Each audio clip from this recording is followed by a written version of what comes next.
दोस्तों, आज से लगभग 30 लाख साल पहले लोग जंगलों में इस तरह की गुफा या फिर पत्थरों के नीचे रहते थे और वो उस टाइम पर अपने खाने के लिए पूरी तरह से जानवरों पर डिपेंड होते थे, जिनका शिकार करने के लिए लोग पत्थर से बने हुए कुछ इस तरीके के टूल्स यूज़ करते थे जो कि दिखने में बहुत ही ख़राब शेप के होते थे। तो आप देख सकते हो कि उस टाइम पर लोगों की लाइफ और लाइफस्टाइल में कोई सिमेट्री नाम की चीज़ थी ही नहीं। लेकिन जैसे जैसे टाइम बीतता गया लोगों ने खुद को अपग्रेड किया और इसलिए मिडिल स्टोन एज के लोगों का लाइफस्टाइल ओल्ड स्टोन एज के लोगों के कंपैरिजन में स्टेबल था और वो लोग गुफा और पत्थरों के नीचे रहने की बजाय कुछ इस तरह की झोपड़ियों में रहते थे जो कि रहने के लिए सेफ होती थी और उनका डिज़ाइन भी अच्छा होता था। और खाने के लिए वो लोग फिशिंग और हंटिंग के साथ साथ जंगलों में मिलने वाले फ्रूट्स पर भी डिपेंड रहने लगे और शिकार करने के लिए वो लोग पत्थरों से बने हुए कुछ इस तरीके के टूल्स यूज़ करते थे जो कि पहले के कंपैरिजन में एक सिमेट्रिकल शेप और साइज़ के होते थे। इसलिए शिकार करना उनके लिए पहले से थोड़ा आसान हो चुका था। और टाइम के साथ साथ मिडिल स्टोन एज के लोगों ने भी खुद को अपग्रेड किया, जिस वजह से न्यू स्टोन एज के लोग उनसे भी अच्छा लाइफस्टाइल जीते थे। उन लोगों ने धीरे धीरे विलेज में रहना स्टार्ट कर दिया और उनके घर मिट्टी की ईंट, लकड़ियाँ और पत्थरों के बने हुए होते थे जो कि दिखने में अच्छे और पहले के कंपैरिजन में और ज़्यादा मजबूत होते थे। और खाने के लिए वो लोग जानवरों के साथ साथ फल और सब्जियों के लिए खुद खेती बाड़ी करते थे और शिकार करने के लिए वो लोग और भी ज़्यादा एडवांस टूल्स का यूज़ करने लगे। अब उनके टूल्स का शेप सिमेट्रिकल होने के साथ साथ पॉलिश्ड भी होता था और उन टूल्स को यूज़ करने के लिए एक प्रॉपर हैंडल भी होता था। और इस तरह से लोग उन चेंजेस को एक्सेप्ट करते हुए और उन लोगों के खुद को अपग्रेड करने के कारण आज आप गाँव और शहरों में पक्के घरों में रहते हो और आज आपको फल और सब्जियों के लिए ना तो कोई खेती बाड़ी करने की ज़रूरत है और ना ही आपको मीट के लिए जंगलों में शिकार करना पड़ता है। आज के टाइम पर आप ये सब पैसे देकर इजीली खरीद सकते हो। लेकिन उस टाइम पर लोगों ने चेंजेस को एक्सेप्ट ना करके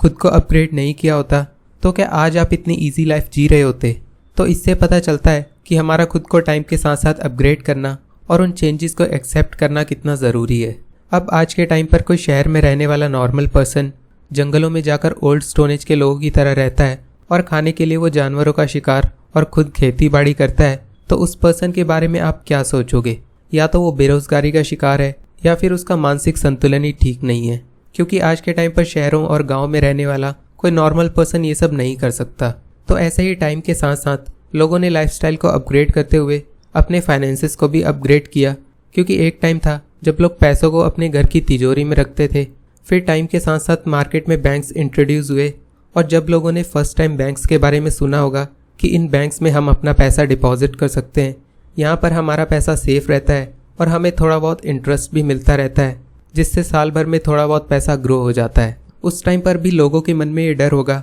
कि हम अपना पैसा बैंक में क्यों रखें, अगर बैंक हमारा पैसा लेकर 9-2-11 हो जाता है उस केस में हम क्या करेंगे। लेकिन जब लोगों को बैंक्स के बिजनेस मॉडल के बारे में पता चला कि ये कैसे काम करता है और कैसे गवर्नमेंट इस पर पूरी नज़र रखती है ताकि हमारे पैसों के साथ कोई फ्रॉड ना हो, तब उन लोगों ने सोचा कि घर पर इतना सारा पैसा रखकर कोई फ़ायदा है नहीं। यहाँ पर उनका पैसा चोरी होने का डर था और अगर वो उन पैसों को बैंक में रखेंगे तो उनका पैसा चोरी होने से भी सेफ रहेगा, प्लस उन्हें उस पर 3-4% का इंटरेस्ट भी मिलेगा। लेकिन फिर लोगों को रियलाइज़ हुआ कि बैंक में पड़ा पड़ा हमारा पैसा बहुत स्लो रेट से ग्रो होता है और लोगों ने अपना पैसा स्पीड में ग्रो करने के लिए उसे एफडी, गोल्ड और रियल एस्टेट जैसे एसेट में इन्वेस्ट करना स्टार्ट कर दिया, क्योंकि यहाँ पर उनका पैसा सेफ भी रहता है और बैंक के कंपैरिजन में काफ़ी स्पीड में ग्रो होता है। और आज के टाइम पर 90% से भी ज़्यादा लोगों का पैसा बैंक्स, एफडी, रियल एस्टेट और गोल्ड जैसे एसेट्स में इन्वेस्टेड है। लेकिन आज के टाइम पर भी लोग खुद को इतना अपग्रेड नहीं कर पाए हैं कि वो अपना पैसा फेयरलेस होकर स्टॉक मार्केट में इन्वेस्ट कर दें।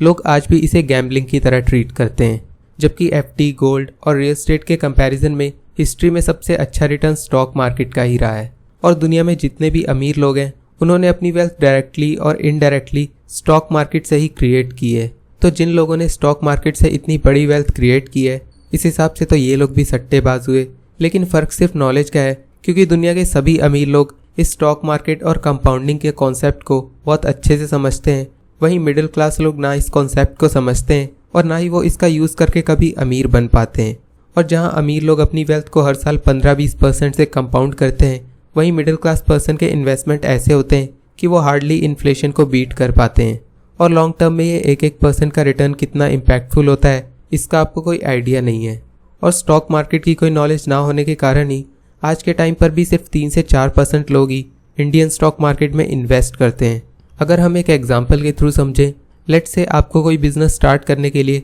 1 लाख रुपए के फंड की ज़रूरत है, जिसमें से आपके पास 70,000 रुपये तो हैं, लेकिन अपने बिजनेस को स्टार्ट करने के लिए आपके पास 30,000 रुपये कम है। तो ये रिमेनिंग 30,000 रुपये के लिए या तो आप बैंक से लोन ले सकते हो या फिर अपने पेरेंट्स या फ्रेंड्स से उधार ले सकते हो। तो बिजनेस के स्टार्टिंग में आपको बैंक तो लोन देगा नहीं, इसलिए आप अपने फ्रेंड के पास 30,000 रुपये उधार मांगने जाते हो और आपका सारा बिजनेस मॉडल जानने के बाद आपका फ्रेंड आपसे कहता है कि मैं तुम्हें 30,000 रुपये उधार तो नहीं दे सकता, लेकिन एक काम करते हैं कि मैं अपनी इंपॉर्टेंट सेविंग में से तुम्हें 30,000 रुपये दे देता हूँ, लेकिन इसके बदले में तुम अपने बिजनेस का 10% शेयर यानी कि हिस्सा मुझे दे दो। यानी अगर तुमने साल में 1 लाख रुपये का प्रॉफिट किया तो उसमें से 10% यानी कि 10,000 रुपये का प्रॉफिट मेरा होगा, और ऐसा करके तुम्हें मुझे कोई पैसे वापस करने का प्रेशर भी नहीं होगा, क्योंकि तुम्हारे बिजनेस में हिस्सेदार बनने के बाद हम प्रॉफिट और लॉस दोनों कंडीशंस में बराबर होंगे। तो आपको भी उसकी ये बात अच्छी लगती है और उससे पैसे लेने के बाद आप जल्दी से जल्दी अपना बिजनेस स्टार्ट कर देते हो और पहले साल में ही आपका बिजनेस काफ़ी अच्छा चल जाता है और आपको सारे खर्चे और टैक्सेस पे करने के बाद नेट टू नेट 1 लाख रुपये का प्रॉफिट होता है। अब डील के हिसाब से इसमें 10,000 रुपये का प्रॉफिट तो आपके दोस्त का हुआ, लेकिन आप उससे कहते हो कि यार अभी हमारा बिजनेस बहुत छोटा है, अभी मुझे इसे एक्सपेंड करके ग्रो करने के लिए पैसों की बहुत ज़्यादा ज़रूरत है, तो मैं इस साल का सारा प्रॉफिट वापस से बिजनेस एक्सपेंड करने में ही यूज़ करूँगा, और बिजनेस ग्रो होने के बाद जब हमारा प्रॉफिट बढ़ा होगा तो इस हिसाब से तेरा 10% का शेयर और ज़्यादा बढ़ा होगा। तो आपका फ्रेंड भी कह देता है हाँ ठीक है, मुझे इससे कोई प्रॉब्लम नहीं है। तो इस तरह 5 सालों तक बिजनेस से होने वाले प्रॉफिट्स को वापस से बिजनेस को एक्सपेंड करने में री इन्वेस्ट करते हो, और 5 सालों तक री इन्वेस्ट करने के बाद आपका बिजनेस काफ़ी बड़ा हो जाता है, और 5th ईयर पर जो आपका ईयरली प्रॉफिट होता है वो है 10 लाख रुपये, जिसमें से 10% यानी कि 1 लाख रुपये आपका दोस्त का प्रॉफिट है। तो आप देख सकते हो, जहां आपके फ्रेंड ने बिजनेस की स्टार्टिंग में सिर्फ 30,000 रुपये इन्वेस्ट किए थे, वहीं बिजनेस ग्रो होने के बाद उसका ईयरली प्रॉफिट ही उसके इन्वेस्टमेंट अमाउंट का 3 गुना है। और ये स्टोरी आपका फ्रेंड अपने किसी तीसरे दोस्त को भी बताता है और वो कहता है कि यार मुझे भी अपना कुछ पैसा इस बिज़नेस में इन्वेस्ट करना है, तेरे पास तो ऑलरेडी इस बिज़नेस की 10% ओनरशिप है, उसमें से 5% तू मुझे दे दे। तो अब क्वेश्चन ये है कि अगर आपके फ्रेंड को अपने 10% में से 5% की ओनरशिप को सेल करना है तो वो उसे कितने में सेल करेगा। 5 साल पहले जब उसने इस ओनरशिप को ख़रीदा था तो उसने इसके लिए 30,000 रुपये दिए थे, तो क्या वो इसमें से 5% ओनरशिप अपने दोस्त को सिर्फ 15,000 रुपये में बेच देगा? ऑब्वियसली नहीं। और इसके उसके पास 2 रीज़न है, क्योंकि आज उसकी ओनरशिप के हिसाब से उसका प्रॉफिट में हिस्सा ही 1 लाख रुपये है और 5% पर उसका ईयरली प्रॉफिट 50,000 रुपीज़ का होता है। तो भला वो अपने 5% को सिर्फ 15,000 रुपये में सेल क्यों करेगा? और दूसरा रीज़न है इस कंपनी की एक्चुअल वैल्यू, क्योंकि 5 सालों तक लगातार आपने अपने बिजनेस को ग्रो करने के लिए उसमें अपना पैसा री इन्वेस्ट किया था, और उस एक्सपेंशन में आपने लैंड, बहुत सारी मशीनरी, गुड्स और कैश भी होगा। तो मान लेते हैं कि आज आपके बिजनेस में लैंड, मशीनरी, गुड्स और कैश को मिलाकर आपके बिजनेस की वैल्यू 30 लाख रुपए है, जिसका मतलब ये है कि आप अपने बिजनेस को अगर आज सेल कर देते हो तो आपको 30 लाख रुपए वैसे ही मिल जाएंगे। तो इस 30 लाख रुपए की वैल्यू में से 90% यानी कि 27 लाख रुपए तो आपके दोस्त का हुआ, और रिमेनिंग 10% की ओनरशिप आपके दोस्त के पास है। तो इस कंपनी की 10% यानी कि 3 लाख रुपए की वैल्यू आपके दोस्त की हुई, और इस हिसाब से 5% की वैल्यू होती है 1.5 लाख रुपए। तो भला आप 1.5 लाख रुपए की चीज़ जिसके फ्यूचर में ग्रो होने के चांसेस बहुत ज़्यादा हैं, उसे 15,000 रुपये में क्यों बेचोगे? तो आप और आपका फ्रेंड आपस में डिस्कस करते हैं कि हमें इस कंपनी को किस प्राइस पर सेल करना चाहिए, और काफ़ी सारे कैलकुलेशंस करने के बाद आप दोनों इस थर्ड पर्सन को ये ऑफ़र देते हो कि अगर तुम्हें हमारे बिजनेस में इन्वेस्ट करना है तो तुम्हें इसे 20 गुना वैल्यूएशन पर खरीदना पड़ेगा, क्योंकि हमारे हिसाब से अभी ये बिजनेस और स्पीड से ग्रो हो सकता है, इसलिए इसके 20 गुना प्राइस पे करने में कोई बड़ी बात नहीं है। तो वैल्यूएशन के ज़रिए इस प्राइस को पता करने का एक बहुत ही सिंपल सा फॉर्मूला होता है, और वह है प्राइस टू अर्निंग रेशो। और इस प्राइस टू अर्निंग रेशो को ही हम वैल्यूएशन कहते हैं, जो कि इस केस में 20 का है, और अर्निंग का मतलब ये है कि कंपनी साल में कितना प्रॉफिट कमाती है, जो कि इस साल 10 लाख रुपए का है। तो इस सिंपल से फॉर्मूले से अगर हम इस कंपनी के प्राइस को कैलकुलेट करते हैं तो वो निकल कर आता है 2 करोड़ रुपए। और अगर उस थर्ड पर्सन को आपकी कंपनी का 5% हिस्सा खरीदना है तो उसे इसके लिए 10 लाख रुपए पे करने पड़ेंगे, और वो भी इस प्राइस पर आपकी कंपनी में 5% की ओनरशिप बाय करने के लिए रेडी हो जाता है। और आपका फ्रेंड अपनी 10% ओनरशिप में से 5% उस पर्सन को 10 लाख रुपए में सेल कर देता है, और रिमेनिंग 5% वो अभी भी होल्ड करता है। और ठीक इसी तरह से स्टॉक मार्केट भी काम करता है। जब किसी पर्सन को अपने बिजनेस को ग्रो करने के लिए पैसों की ज़रूरत होती है, या तो वो बैंक से लोन लेता है या फिर वो अपने बिजनेस का कुछ % हिस्सा स्टॉक मार्केट की हेल्प से पब्लिक में सेल कर देता है, जिसे कि लोग स्टॉक्स की फॉर्म में आपस में खरीदते बेचते रहते हैं। और लोगों के डेली खरीदने बेचने के कारण ही इन स्टॉक्स का प्राइस डेली कम ज़्यादा होता रहता है, जिससे कि उस बिज़नेस पर कोई इम्पैक्ट नहीं पड़ता, क्योंकि स्टॉक का प्राइस बिज़नेस को फॉलो करता है, ना कि बिज़नेस किसी स्टॉक के प्राइस को। और फ्यूचर में जो बिज़नेस अपना प्रॉफिट अच्छे रेट से ग्रो करता है, उस बिज़नेस को फॉलो करता हुआ उसका शेयर प्राइस भी बढ़ता है। और जो लोग भी इस कंपनी के शेयर्स को बाय करके होल्ड करते हैं, उन्हें शेयर प्राइस के बढ़ने से ही प्रॉफिट होता है। तो अगर हम अपने प्रीवियस एग्जाम्पल को फर्दर कंटिन्यू करते हैं, मान लेते हैं कि आपका बिजनेस 2 सालों में और ज़्यादा ग्रो हो जाता है और उस साल में आपका प्रॉफिट 15 लाख रुपए का होता है, जो कि एक अच्छी ग्रोथ है।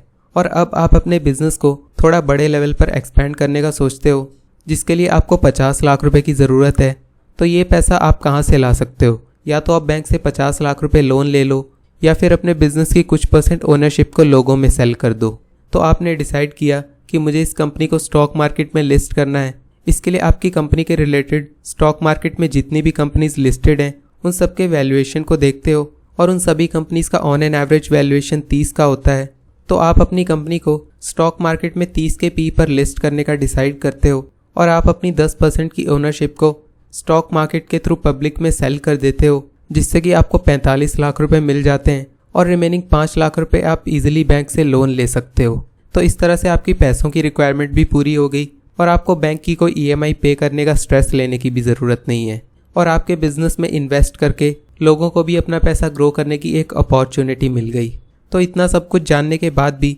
क्या अभी भी स्टॉक मार्केट आपको गैम्बलिंग लगता है? और ये सब बातें दुनिया के सभी अमीर लोग तो समझते हैं, लेकिन मिडिल क्लास लोग इसे समझना ही नहीं चाहते। नो डाउट स्टॉक मार्केट में कुछ कंपनीज बर्बाद हो जाती हैं या फिर लोगों के पैसों के साथ फ्रॉड करती है, लेकिन सिर्फ किसी एक कंपनी के कारण आप पूरे स्टॉक मार्केट को तो स्कैम कह नहीं सकते। इस सब से बचने के लिए आपको अच्छी कंपनी में इन्वेस्ट करने के लिए उसके फंडामेंटल्स और बिजनेस की अच्छी खासी नॉलेज होनी चाहिए। और जब आप बिना किसी नॉलेज और एनालिसिस के किसी कंपनी में इन्वेस्ट करते हो तो डेफिनेटली ये गैम्बलिंग है। लेकिन जब आप प्रॉपर रिसर्च और एनालिसिस के साथ किसी कंपनी में इन्वेस्ट करते हो, उस केस में आपको कॉन्फिडेंस भी होगा, प्लस आपके पैसा डूबने के चांसेस भी कम होते हैं। और अगर आपके पास बिजनेस की बहुत ज़्यादा नॉलेज नहीं भी है, तब भी आप इनडायरेक्टली इंडेक्स फंड्स और म्यूचुअल फंड्स के थ्रू स्टॉक्स में इन्वेस्ट कर सकते हो। वहाँ पर भी आपको 15 से 20% तक के रिटर्न्स ईजिली मिल सकते हैं। और इस म्यूचुअल फंड्स के टॉपिक पर मैं ऑलरेडी बहुत डिटेल्ड वीडियो बना चुका हूँ, जिसका लिंक आपको नीचे डिस्क्रिप्शन में मिल जाएगा। तो दोस्तों, इस वीडियो में मैंने स्टॉक मार्केट को जितना सिंपल लैंग्वेज में हो सकता था आपको समझाया कि ये क्या होता है और कैसे काम करता है और क्यों आपको इसमें इन्वेस्ट करने की ज़रूरत है। मैं होप करता हूँ ये इन्फॉर्मेशन आपको अच्छी लगी होगी। अगर आपको ये वीडियो पसंद आई हो तो इसे लाइक करो और मेरे इस चैनल को भी सब्सक्राइब कर दो ऐसे ही एजुकेशनल वीडियोस और देखने के लिए। मैं मिलता हूँ आपसे किसी नेक्स्ट वीडियो में, तब तक के लिए बाय बाय।